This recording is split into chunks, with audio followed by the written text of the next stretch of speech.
story to life that it was called the fifth element. Its story is as old as the story of life on Earth. It has played a vital role in man's history, his religion, his customs. It has influenced the founding of cities and nations, shaped the fate of empires.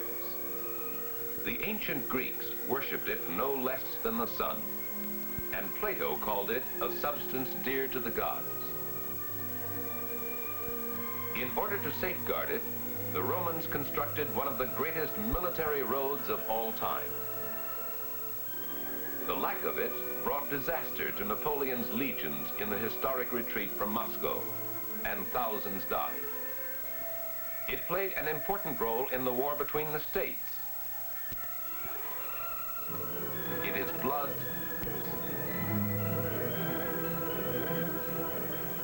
According to mythology, the sky god struck fire into the heavens. A spark from the blaze fell here into the sea, creating the fifth element. Geologists tell us it found its way here, deposited by ancient. This is the white wonder, the element of the ancients. And this is how we know it best. This is salt.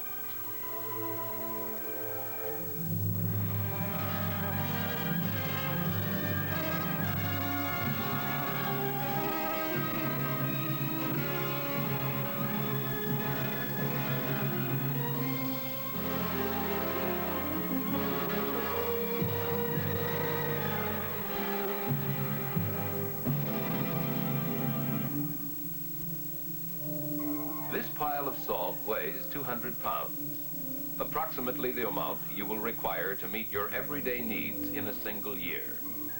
Incredible? Yes, if you think of salt only for the table and cooking. Actually, only 3%, about 6 pounds, is used on your foods. That's all. About 6 pounds per person each year. Where then does the rest of it go? It touches every part of our lives, in many ways you've never thought about. How then does it serve us? The rest supplies the growing demands of American industrial and agricultural life. Modern industry, our modern way of life, could not exist without it. A noted scientist has said, give a chemist coal, water, lime, sulfur, cellulose, and salt, and he can perform nearly all the modern miracles in chemistry. To the chemist, salt is sodium chloride. With ordinary chemical processing, 13 vital chemicals are obtained. With electrolysis, salt can be broken down into its two elements, sodium and chlorine, and another 21 chemicals can be derived. Today, salt enters into almost 14,000 different uses. Let's look at a few. In the clothing you wear, salt is used in textile bleaches and dye stuffs, in medicines, in cosmetics, in nylons, in leather, in plastics, newspapers, in matches, ceramic glazes, tobacco, in photography. Salt helps purify that water, makes possible the glass from which you drink. Salt is used in paints and lacquers, in tires, gasoline, in alloys and bath solutions to obtain lighter and stronger metals, on land, and in the sky, in munitions for the defense of America. Salt is in that smoke screen. And here too, salt in tablet form helps these troops avoid heat exhaustion and prostration. Salt. How commonplace it seems. And yet, these tiny white grains represent a fundamental necessity of our existence.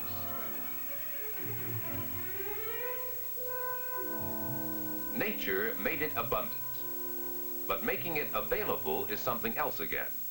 It takes time and skill. There are three methods of obtaining this vital mineral. First, let's examine the oldest, solar evaporation. It's often described as a farming operation, and it begins in the spring.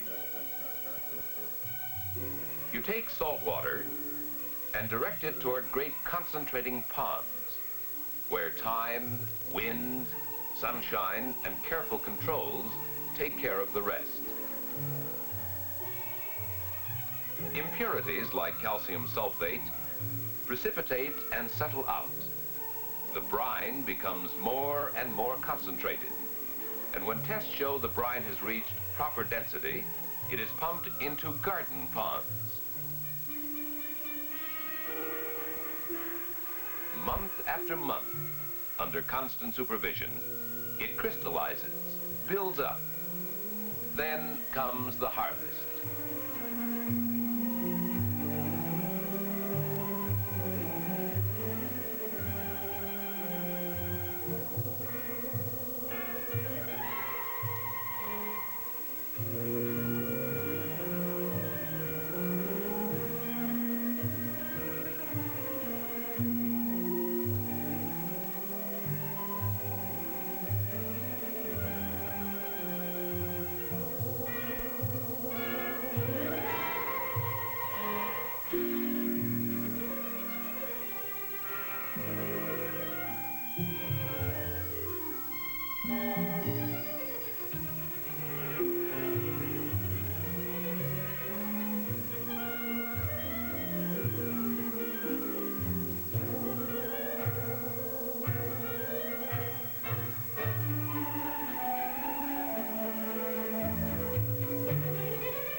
On it goes to the washing shed and further processing.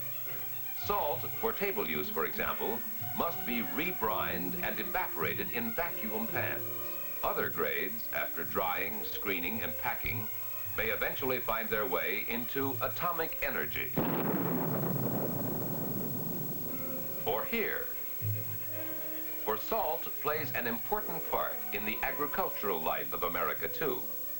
Not only for its own essential properties, but as the logical carrier for vital trace elements: iodine, copper, cobalt, manganese, iron, zinc, and other minerals which may have been leached from the soil, hence are lacking from pasturage and grains. Minute amounts of those trace minerals are added here, in these salt blocks and salt bricks. And in loose salts, the color indicating which minerals have been added to replace local deficiencies. And because salt is required daily, it's the ideal medium by which to assure that farm animals get their full quota of trace minerals regularly.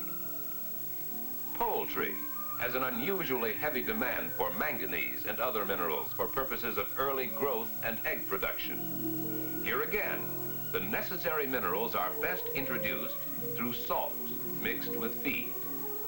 Trace mineralized salts, resulting in stronger, healthier animals, more and better foods for the table, assuring the farmer of a higher return from every feed dollar. The importance of salt to our nation's food supply is well illustrated here.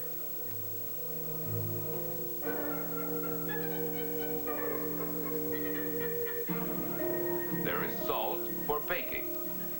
A well-stocked cupboard, wouldn't you say? But take away those products that require salt, and let's see what would remain.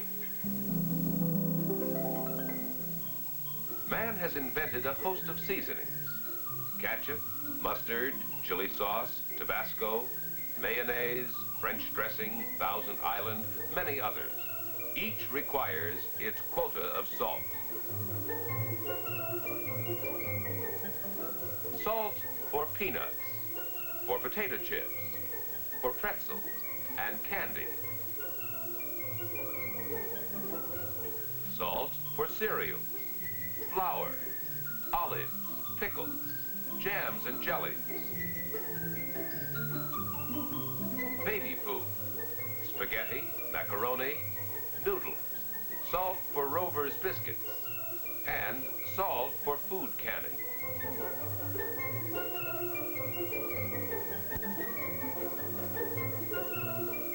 Salt for dairy products. And since poultry and livestock need their quota of salt regularly, salt for the fisheries, salt for the meat packers. Salt goes into the making of plastics and aluminum foil, too. Paper curtains, glass. And since it entered into the manufacture of the refrigerator itself, salt for refrigeration, making it possible for us to obtain fresh meats, vegetables, and fruits all year round. Salt enters into many household uses, too. Simple time-saving uses. A thin paste of salt and salad oil removes marks on furniture made by hot dishes.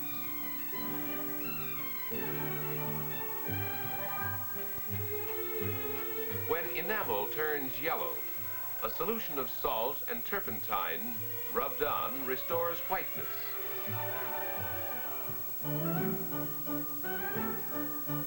A paste of salt and vinegar may be used to clean tarnished brass and copper.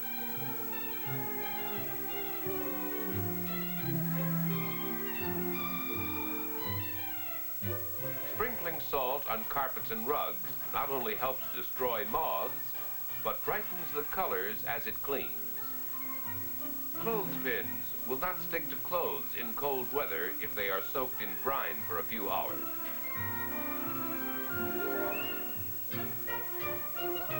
Rough spots on an iron disappear like magic when the iron is rubbed back and forth over dry salt. To clean grease from the bottom of an oven, salt is poured over soil spots while heat is still on.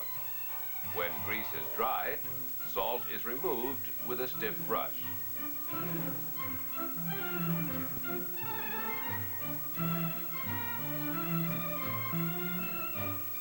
Ordinary table salt may be used as a decorative aid, too, in arranging artificial flowers. First, salt is poured into the vase, then cold water. When the salt dries, it solidifies and holds the flowers in a permanent arrangement.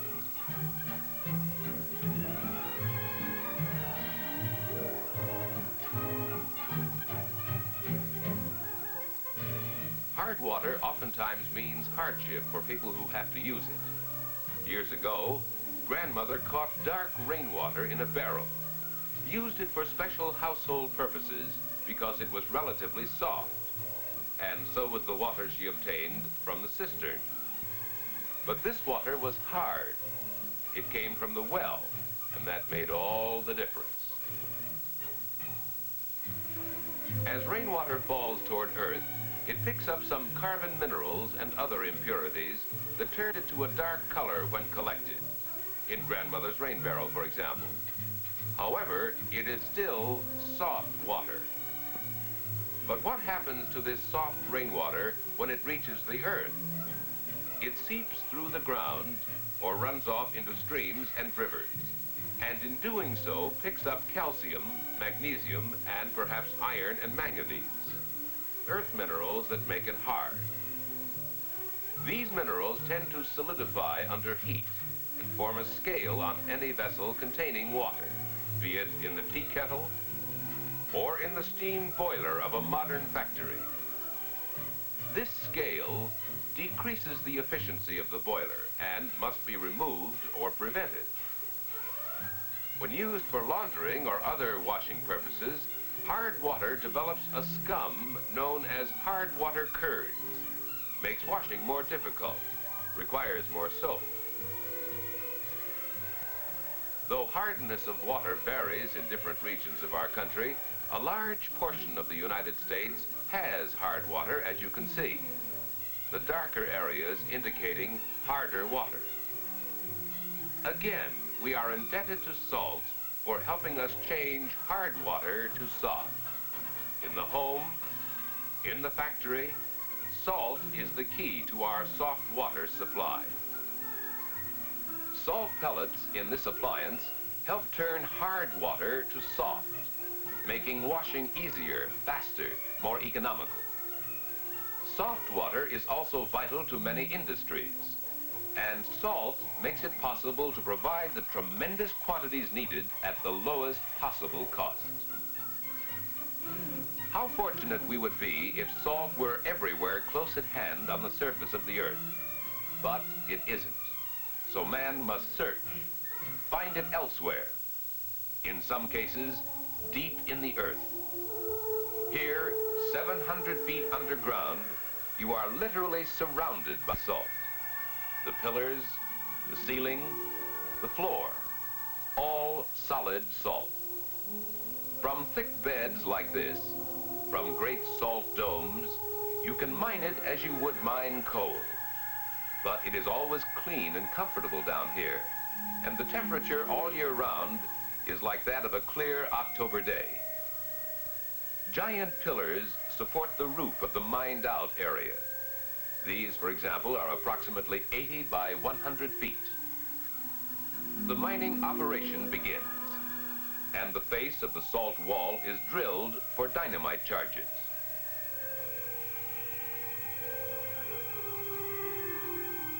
The undercutting machine now moves in, cuts a gap across the bottom of the section that is to be mined. Blasting powder is now tamped into the drilled holes and prepared for firing.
Some run-of-the-mine salt is sent directly to industrial users with no refinement.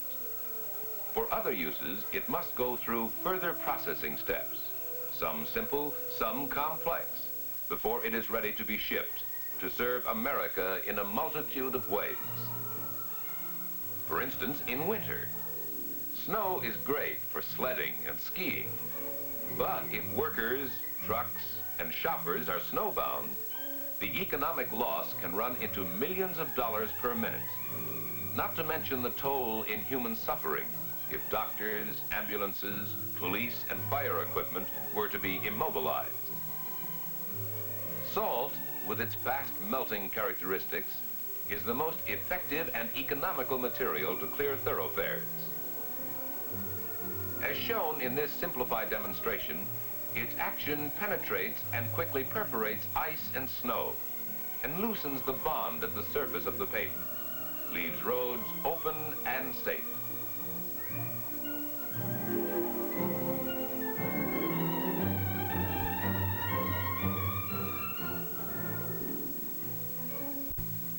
In fact, all year round, salt plays a prominent part in serving the rolling wheels of commerce, industry, and agriculture. For instance, in the building of roadways. It serves in a number of soil stabilization uses. Let's see just how. The soil in each of these containers is exactly the same, with one exception. Salt has been added to this one. Salt binds the soil, furnishes an excellent subbase for concrete and asphalt highways and city streets, produces better, harder, longer-lasting rural roads at less cost per taxpayer dollar. Now you begin to understand why methods and machines are constantly being improved and extended to keep pace with the constantly increasing demand for more and more of this vital commodity.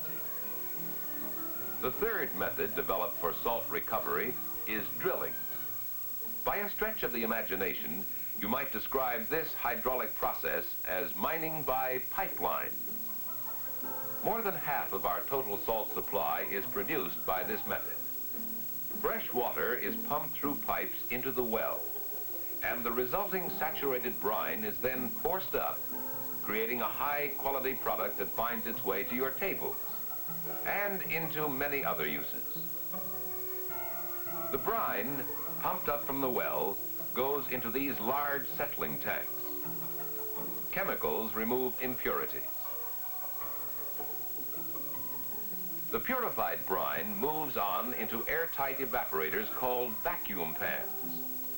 Salt crystals form, sink to the bottom of the cone.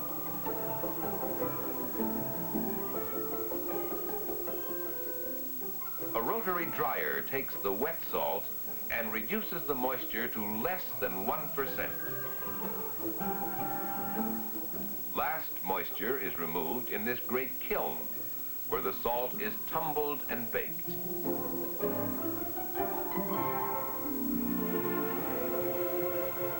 After cooling, dry salt emerges, moves on its way to be screened and graded. Different sizes for different uses. As it goes through a series of screenings so that the crystals of different sizes can go into their proper bins, let's follow the salt you're most familiar with, the perfect crystalline cubes of pure table salt. Here are the uniform crystals for table salt. Each salt cube is given a coating to make certain it will be free-flowing, so that when it rains, it pours. A seemingly simple operation, this, but how important it is to produce iodized salt. A minute amount of an iodide ingredient is added to prevent simple goiter. To protect the free-running qualities, to assist in preventing the loss of iodine, each can is made up of several plies of paper with an asphalt impregnation between. In addition, the label has been lacquered so that it too will form a moisture barrier.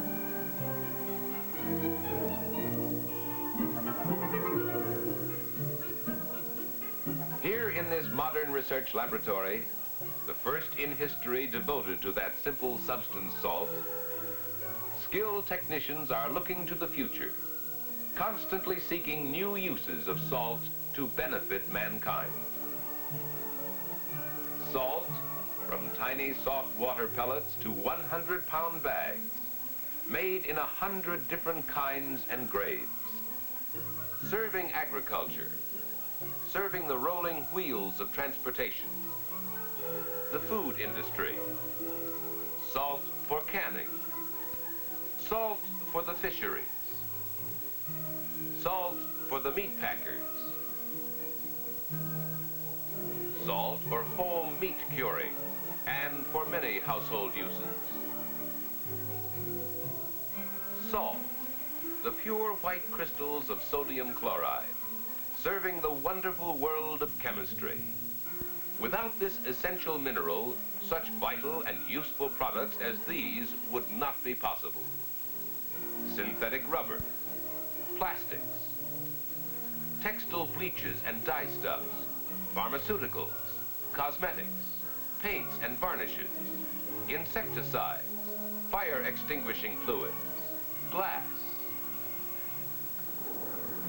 Salt, strategic material, vital to our national defense. A compound of sodium and lead, for example, becomes part of the tetraethyl lead so important to high-octane aviation gasoline. Sodium from salt helps obtain lighter, stronger metals. Gears of military machinery undergo terrific strain. These gears are case-hardened in a bath solution of sodium cyanide to give them the necessary toughness. Salt in explosives.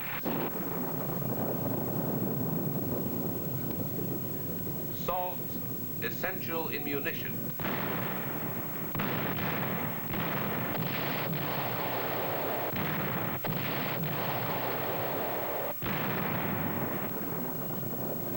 In the peaceful use of atomic energy for power. For our future defense in the coming space age. Salt, serving America. And her need for it has more than doubled since World War II, due largely to the tremendous growth of our chemical industry. But salt has kept pace with our changing needs, and it always will.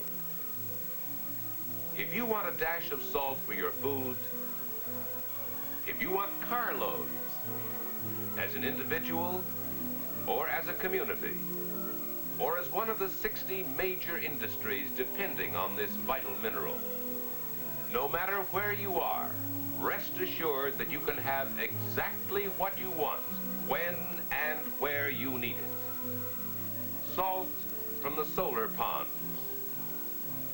Salt from the wells. Salt from the mines. No matter where you live, where you work, there will be salt, often unseen, unrecognized, but there to serve you and yours with the indispensable crystals of life.